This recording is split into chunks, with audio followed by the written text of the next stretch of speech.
Good afternoon. I'm sorry we were a little bit late. I was in the West Wing swearing in Tulsi Gabbard, and so I just came straight back here. So thanks for being patient with us with the delay. We're here today because we have filed charges against the state of New York. We have filed charges against Kathy Hochul.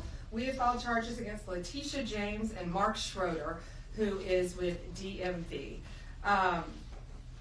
This is a new DOJ, and we are taking steps to protect Americans, American citizens, and angel moms, like the mom standing right behind me, who you're going to hear from in a moment.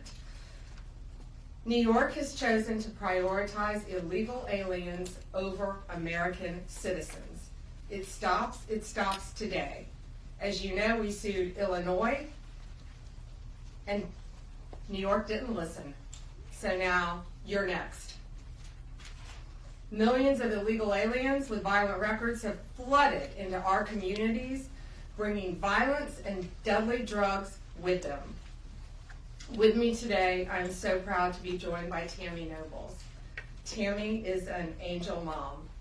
Her beautiful daughter, Kayla Hamilton, was murdered by an MS-13 member in 2022. Kayla had just turned 20 years old, and she was raped and murdered by someone who should not have been in our country. Yet, he was released, flown to Maryland, where he committed this violent murder. I just want you to hear from, Tammy. Tammy represents not only herself and her family, but all of the great angel moms around this country who have suffered because of what the Biden administration did, and it is over. Thank you for having me here today and being able to share Kayla's story. Her murderer was able to come across the border knowing that he was flagged as an MS-13 gang member, and he had a criminal record in 2020 in El Salvador for illicit gang activity. He came over as an unoccupied alien child, saying that he was afraid of gang activity in his country. Health and Human Services called him a nice boy, and he showed age-appropriate behavior. That fell so wrong when he murdered my daughter. He ended up in Maryland, where he was able to rent a room in the same mobile home as her. We thought it was a legit company that were renting out these rooms, but it turned out that it was another illegal immigrant who owned these mobile homes, and he knew Walter from El Salvador. He knew him and allowed him to rent a room with my child. Kayla just turned 20 years old 3 days before she was murdered. Her murderer was only living there for 5 days before he viciously strangled her, raped her, and left her on the floor like trash and robbed her of $6. I have been sharing her story for over 2.5 years to bring change, because this should not have ever happened to Kayla, and it shouldn't be happening to other families being hurt by the border. Homeland Security did not do their jobs. They did not check his background. They did say that he was processed. So if they processed him, they knew that he was a gang member and still allowed him here. Health and Human Services did not verify the sponsor and allowed him to go with a sponsor that they don't even know if it was his cousin or his aunt. And he was able to leave the sponsor's house to go live wherever he wanted. And I am going to continue sharing Kayla's story to help save others and to bring awareness of what was happening under the Biden-Harris administration. And I'm so thankful for Pam having me here today, and I'm so thankful for the opportunities I got from Trump and any other platform, people who allowed me to share her story, because this is going to end. No other parent should suffer by having their child murdered by somebody that shouldn't be here. And I'm gonna continue, sharing it, and for Kayla, and also for others. Thank you.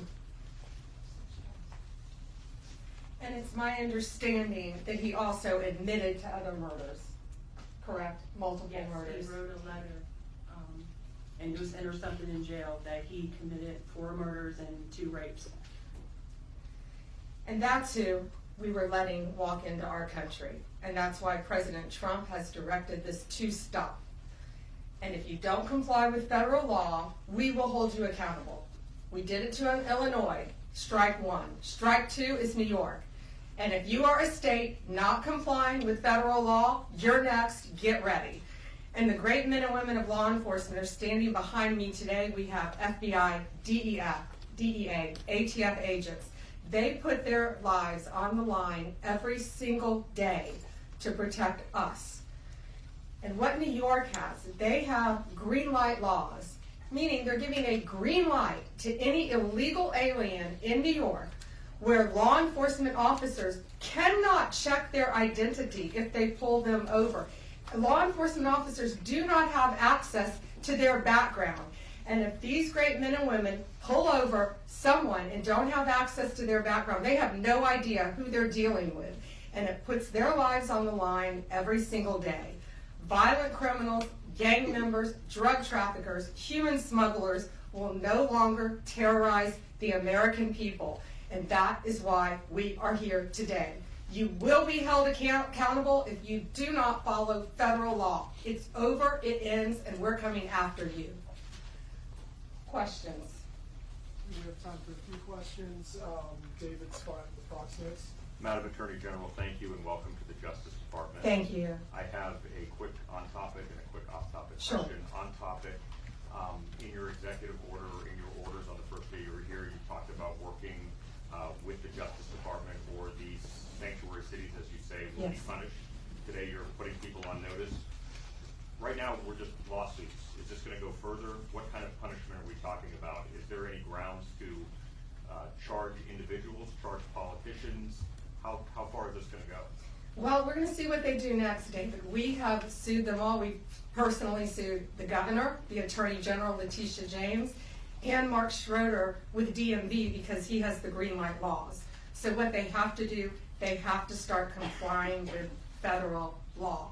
If they don't, we're going to appeal it, and we will win. They have to comply with federal law. Did you have a second question? I did have a second off-topic question in this regard to the judiciary. Today, Elon Musk, who has enormous influence in the Trump administration, posted on X, quote, "There needs to be an immediate wave of judicial impeachments, not just one." As the Attorney General of the United States, how do you respond to that? Shouldn't the process work out in the courts before we talk about judicial impeachments? I mean, these are just TROs now at this time. Shouldn't these just play out? Yeah, I haven't seen Elon Musk tweet. He is a friend of mine. He is a great man. I think he's very frustrated with what's happening in our federal government. You know, at USAID alone, they're giving out billions of dollars that should not be distributed. We're going to back him up. You know, we work our whole lives in this country, and we all pay taxes in this country. And for people to find out that $2 million is going to Guatemala for sex changes is outrageous. And we're going to back up Elon Musk every way we can. That includes lawsuits against these people who are doing that, and we will be successful. Do you have concerns about judicial impeachments?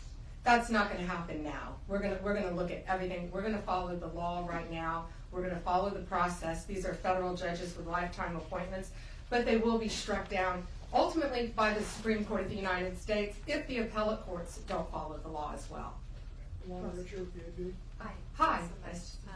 I also have an on-topic and an off-topic. Sure. First of all, can you just briefly walk us through what the legal claims are you're making in this lawsuit? Yeah, absolutely. So the green light laws are that, this is what the green light law says. It's a green light to illegal immigration, which says they can comply. That law is unconstitutional. They can't do that.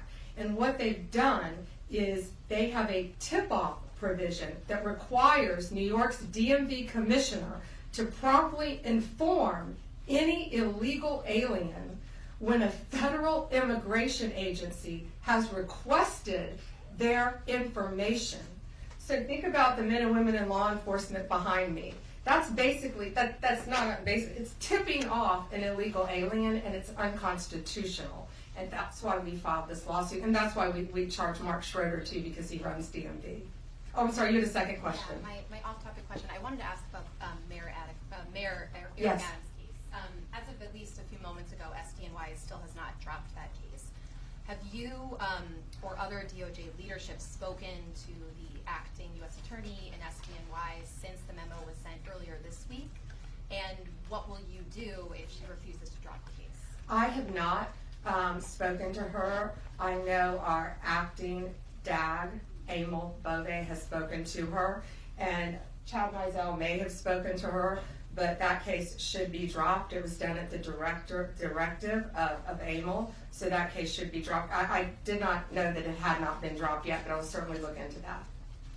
Reagan, Daily Caller. Hi, how are you?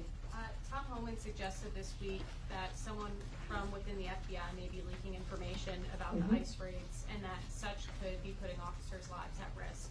Has the DOJ gotten any closer to determining if these leaks are coming from within the FBI?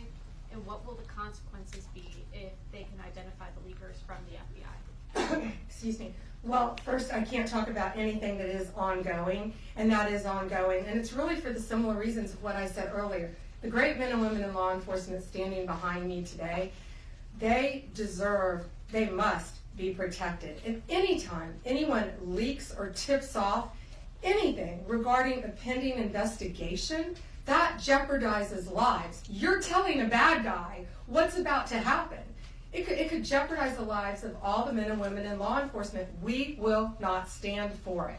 We will find you. We're going to investigate it, no matter what agency it came from. We don't know for certain. We have an open investigation, so I can't talk about it in detail, but we will do everything in our power to hold you accountable, and it is a crime, and you will be prosecuted when we find you.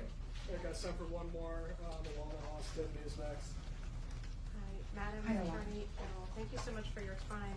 I was also interested in hearing specifically what the interactions have been like with Mayor Adams. And I know he has a little bit of a different tone than some of the other Democrats out of the Empire State.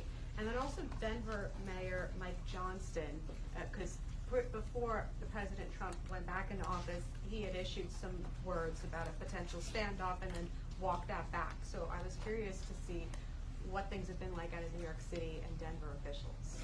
Yeah, well, we're hoping that in New York, Mayor Adams is going to cooperate with us, with the sanctuary cities and the illegal aliens. And has the mayor in Colorado been cooperating? Do we know? I believe he might have now. Yeah, I believe Colorado is now cooperating. That's what we want. We don't want to sue you. We don't want to prosecute people. We want people to comply with the law. This is very simple. An MS-13 member murdered her daughter. That's happening throughout this country. We have one angel mom is too many. And we have angel moms throughout this country who should not be going through this. Comply with the law. This is the last thing we want to be doing. We want to be out there, all of us, fighting violent crime. Yet we're fighting illegal aliens, and that ends, and it's going to end today. All right, that's all we have time for, guys. Thank you. Thank you. Thank you all. Thank you.